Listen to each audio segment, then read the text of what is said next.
We still don't have a Flash movie, but we have a movie now that's like The Flash if The Flash was a snail. Pretty much.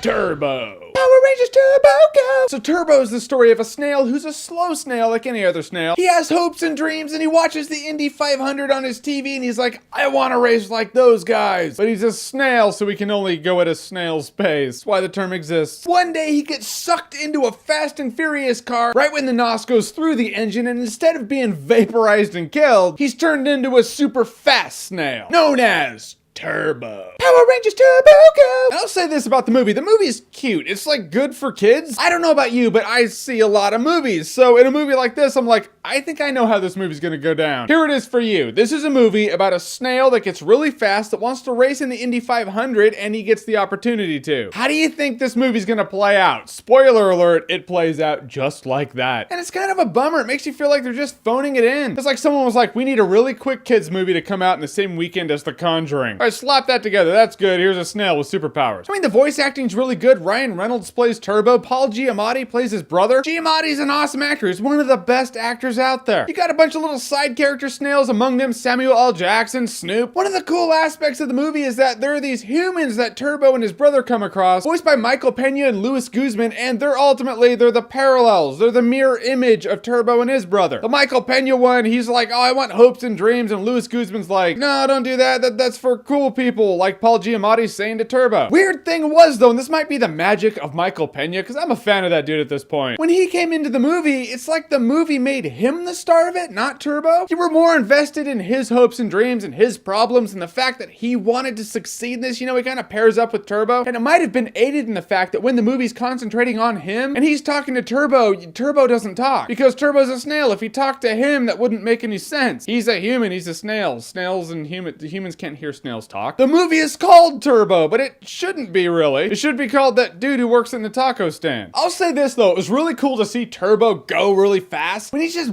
burning rubber anywhere, you're like, you can't help but smile. You're like, that's cool. Hopes and dreams coming true and shit. The last half hour of this movie, when it really gets down to the racing, metaphorically speaking, the climax of most any movie is a race to success. But when the race to success is an actual race in a movie, I'm always like, yeah, I'm locked in. I find this really entertaining. I guess I like races in movies. Watching the actual Indy 500's pretty boring. You make it all cinematic, I am there with you. Turbo isn't close to my favorite animation of the year, but it is what it is. A bit forgettable, pretty generic, but fun for kids. I will say Turbo is a good time, no alcohol required if you're a kid. Which makes sense. That statement does make sense. There are parts of the world where kids can drink, where kids are referred to as soldiers. Remember kids, you booze, you lose. There. Better? Alright, there are a lot of movies coming out this weekend. What movie are you looking forward to the most? Whatever it is, comment below, let me know. And as always, if you like what you've seen here and you want to see more, click right here to see more.